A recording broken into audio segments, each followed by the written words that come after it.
Здравствуйте, в студии Надежда Саханская. Вы смотрите программу «Актуальное интервью». День аспиранта в нашей стране отмечается 21 января. В этот праздник проходят слушания по актуальным проблемам. Устраиваются семинары, конференции, готовятся выставки и фотографии, достижения исследователей, знаменитых личностей и демонстрируется оборудование. О молодых исследователях Якутии мы поговорим с гостем нашей студии Михаилом Чиросовым, главным научным сотрудником Института биологических проблем криолитозона и Сибирского отделения Российской академии наук. Михаил Михайлович, здравствуйте. Здравствуйте. Давайте начнем с азов. Кто же такие аспиранты и много ли их в наших вузах и научно-исследовательских институтах?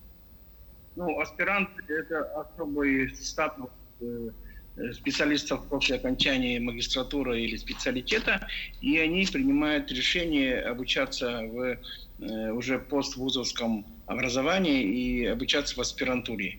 Аспирантура советских времен – одна из таких форм подготовки кадров высшей квалификации, кандидатов, докторов наук.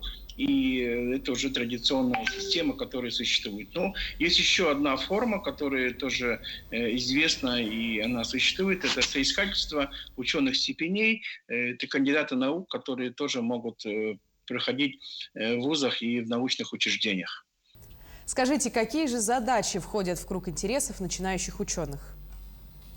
Аспирантов их у нас в республике довольно много.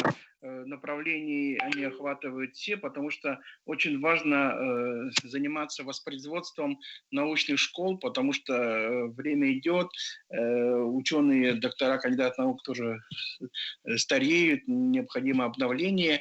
А задачи, это сделать новое, открыть новые свойства, открыть новые явления и их изучить на уровень уже научной новизны, которая защищается в виде диссертаций, потому что это такая общепринятая научная система, которая у нас это существует в нашей стране. Конечно, одна из задач это таких глобальных – это влиться в научные школы, заниматься актуальными вопросами науки и техники. Это тоже одна из таких задач начинающих ученых. Они начинают развиваться, и потом из них становятся будущие доктора, кандидаты, академики и так далее. Как получится. От чего же зависит качество подготовки высококвалифицированных специалистов? На самом деле важнейший фактор – это найти того руководителя, того научного лидера, ту научную школу, которая существует, и она, наверное, на 90% определяет подготовку. И, конечно, очень много зависит от самого человека, потому что как он покажет себя, как у него будет интерес. Часто происходит, что интерес такой средний, но в науке это всегда подбираются люди, которые хотят заниматься, и заниматься на уровне, можно сказать, фанатизма. Это же очень важное качество, необходимо для аспирантов, но и вообще в науке. Это особая отрасль, где нужно иметь высокий уровень квалификации, интеллекта и такой эмоциональный настроя. Михаил Михайлович, по вашим наблюдениям, насколько охотно сегодня идут в науку молодые специалисты? Возможно, есть примеры успешной карьеры молодых ученых? Надо сказать, что, конечно, год науки и технологий, который прошел в прошлом году, он подтолкнул общество, что это очень интересная, важная для государства отрасль. Но в науку вообще постоянно приходит молодежь, она обучается, и защита диссертации происходит. И надо сказать, что это отрасль, которая, многие считают, что она недостаточно оценивается в виде заработной платы. На самом деле не так уж плохая сейчас ситуация. Для многих надо сказать, что в целом принято решение, что средняя зарплата в науке должна равняться двукратной объему, как называемый 200% от средней заработной платы в регионе, поэтому, соответственно, довольно неплохо сейчас стали идти. Хотя, конечно, такого, чтобы конкурс было, как вот в МГУ, когда поступает на бакалавриат, там до 10 человек на одно место, такого, конечно, нету. Это, понятно, идут люди, которые уже прошли определенный фильтр. Это те активные студенты, которые во время бакалавриата, магистратуры уже показали себя, у них есть уже публикации, они поняли, что такое вкус научного процесса, получение новых знаний. И, конечно, это люди, которых в дальнейшем можно ими гордиться, что они представляют определенный регион, определенную отрасль. Ну, примеров очень много интересных. Вот большинство институтов научных и вузов, они составляются как раз теми людьми, которые прошли через науку. Они сейчас работают профессорами, доцентами, возглавляют лаборатории, институты. Это все люди, которые в свое время прошли через аспирантуру, и как бы аспирантура – это ступенька для дальнейшего развития. Ну, конечно, это вроде бы большие примеры, вроде бы людей в возрасте, уже прошедших много в науке.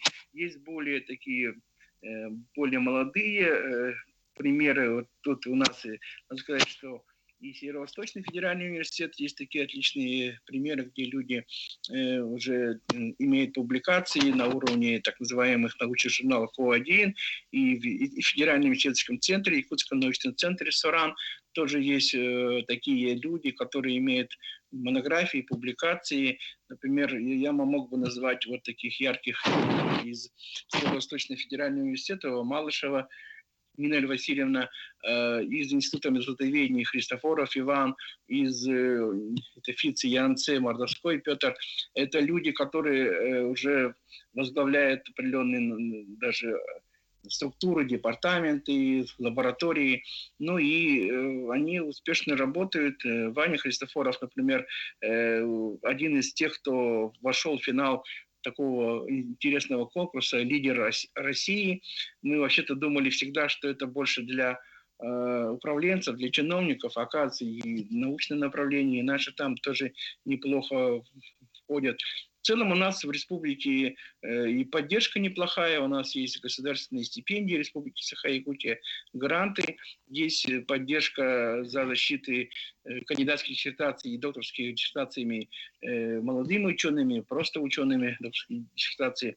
Поэтому достаточно неплохие делают карьеры.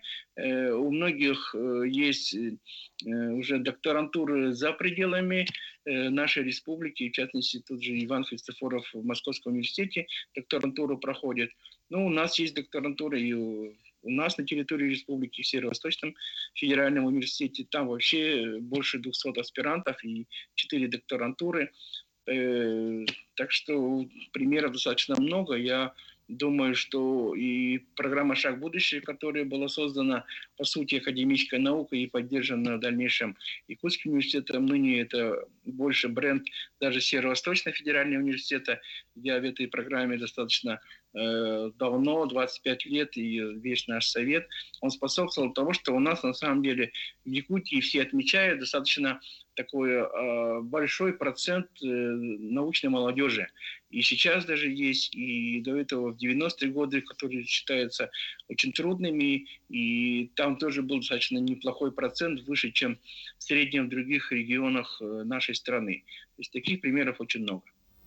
Михаил Михайлович, скажите, а можем ли мы говорить о конкурентности среди аспирантов, например, в республике и в центральных вузах? Если сравнивать, да, по уровню. Ну, вообще, все ученые степени, они даются по одинаковым стандартам.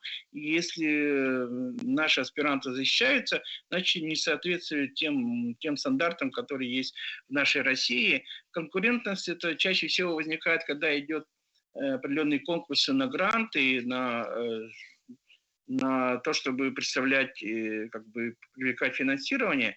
Но надо сказать, что на уровне аспирантов, защиты диссертаций здесь, ну и наши исследования, они довольно неплохие.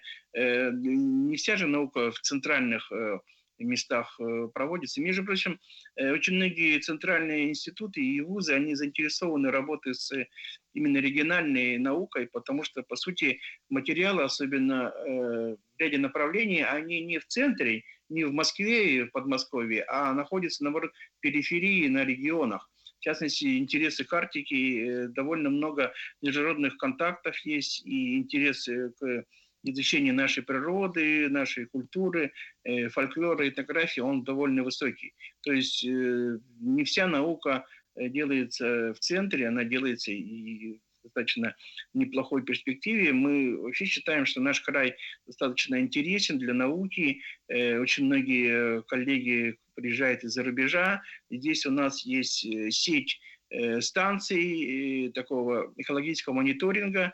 Есть много исследователей, которые приезжают для отбора проб в нашей территории, и мы как бы не чувствуем себя, что мы особо как бы похуже, чем все в центральных институтах и вузах. Ну, многие наши ученые, член-корреспонденты РАН, академики РАН, это высокий уровень квалификации. Но, может, конечно, плотность их не такая большая, как в европейской территории, но и количество ученых там, значит, гораздо больше в больших городах. Поэтому мы как бы спокойно это воспринимаем. Многих наших ученых приглашают в оргкомитеты различных конференций, на пленарные доклады делаем, так что все нормально. Ну и в завершении расскажите же, какие направления наиболее перспективны, если говорить о будущих студентах и, может быть, будущих аспирантах? Ну, у нас, конечно, перспективны те направления, которые у нас активно развиваются. Например, в Северо-Восточном федеральном университете у них особо мощное такое направление, которое только у них, это математическое моделирование, численные методы и комплексный программ. И в университете и у нас ФИЦИ – это биохимия, экология там и там. Ну и, например, в Северо-Восточном федеральном университете только есть направление, связанное с юриспруденцией, педагогикой. А ФИЦ у нас очень много интересных направлений, связанных с науками Земли, связаны с космосом, как с материаловедением, с вопросами, связанными с горной инженерией. То есть вот молодежь может выбирать и приходить в те направления, которые представляют уже гарантированную защиту диссертаций. Потому что выхлоп любой аспирантской работы – это защита диссертации. Вот, наконец-то, в нашей стране сейчас принято решение, что завершением аспирантуры является не выпускная квалификационная Михаил работа, Михайлович, у нас с вами осталось 20 секунд всего. Спасибо большое. Благодарю вас, Михаил Михайлович, за то, что согласились стать нашим сегодняшним гостем. Напомню, вы смотрели актуальное интервью. Берегите себя. До встречи.